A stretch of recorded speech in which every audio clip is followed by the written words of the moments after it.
Drinking wine as bad for you as smoking. Dr. Chris gets the truth behind the latest health headlines. Alice Beer is showing us how to make life a little bit easier. Morning, Alice. So what have you got for us? Morning, well, contact me. What is that? I want that. I want that. Amazing. Brilliant. Okay, good. Well, that's looking good. And also this morning is the latest drama that's set to keep us... So that stars at Peppa Pig at 10:45. Dr. Chris's health headlines are at 5 to 11. Alice Beer shows us the best gadgets to make your life easier at 11:05. And John Hannah on his new must-see drama at 20 past 11.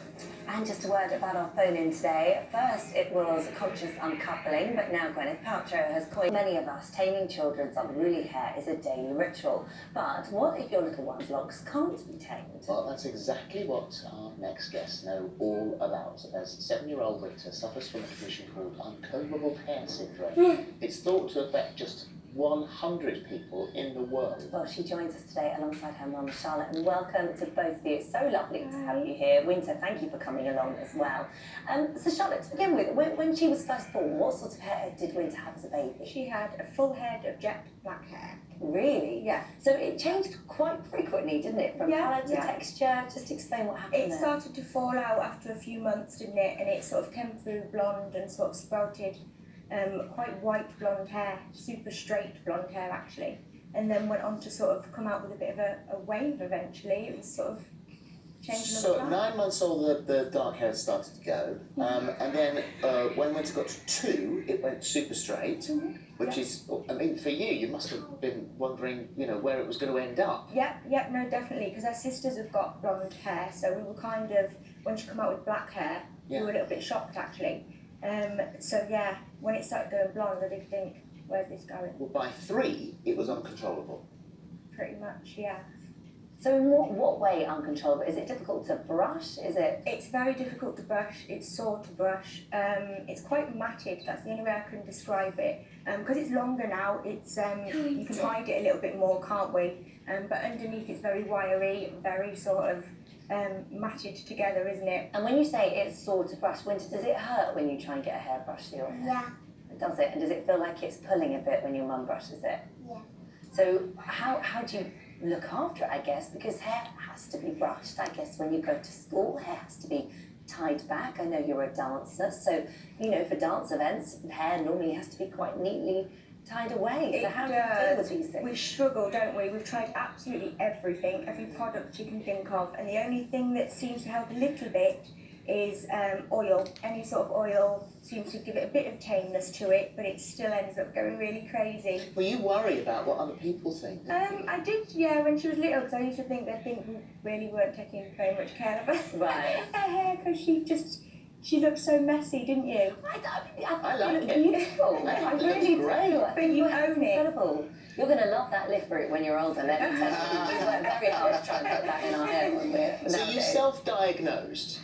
Well, I'd heard about it when she was very young and sort of thought nothing of it, and then Googled it later on when she was a little bit older and thought, oh my goodness, I actually think she's got this, and sort of left it a long time. So I just thought, I don't want to waste the doctor's time really, it's not really that much of a problem.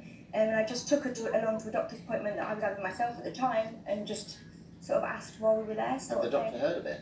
Not really, no, so they had to do a bit of research themselves. So the doctor Googled as well? Yeah, the doctor did some research and yeah, they agreed, didn't they, Wynter? And so this is this uncombable hair syndrome that we're talking about. So what is it? What did you discover about it? So Albert Einstein supposedly had this condition. Right. Yeah, okay, so you're obviously going to be a genius, aren't you? Yes, quite right. He had the condition. It's a little bit like Afro-Caribbean hair, but however, it is slightly different. It's a little bit unmanageable compared to their hair. So we've gone down that route as well, haven't we, with the Afro-Caribbean products and things. Yeah. And still nothing has worked really, has So it? in the chat rooms, because I know there are, you know, you've got together with other people who also know all about it. What do they say? Did they say that you grow out of it? Did they say that eventually it stops? Yep, supposedly when they hit puberty it's meant to lessen, but there's people out there that it hasn't, you know, got any better really. Yeah. So it's meant to, it is meant to, but we're hoping so, aren't we? What do you think of it? Do you like your hair? Well, it's crazy and I like it. You like it? Yeah, quite right too. And you said it kind of matches your personality a bit, really, does it? Yeah. Yeah, doesn't it? Absolutely. What do your friends say at school? No, Nothing. They just, it's you, isn't it? It's they just, they don't recognise it at all. no. I don't even notice it. No. Notice it. I think a lot of people would actually be quite jealous. I think you've got great hair, I really do. I really, really do. And also, I want to show this because you came in this morning clutching this picture which you drew, which is absolutely lovely. So thank you very much. So thank you for having me, Phil and Holly, and all of this morning. Lots of love, Wynter. Well, it's an absolute pleasure. We've loved meeting you and having you here today. Thank you, Wynter. Thank you. Thank you very much. Thank you. Oh, Thank you're welcome. you. Thank you, guys. Pleasure. Right, still to come. We have a visit from a worldwide mega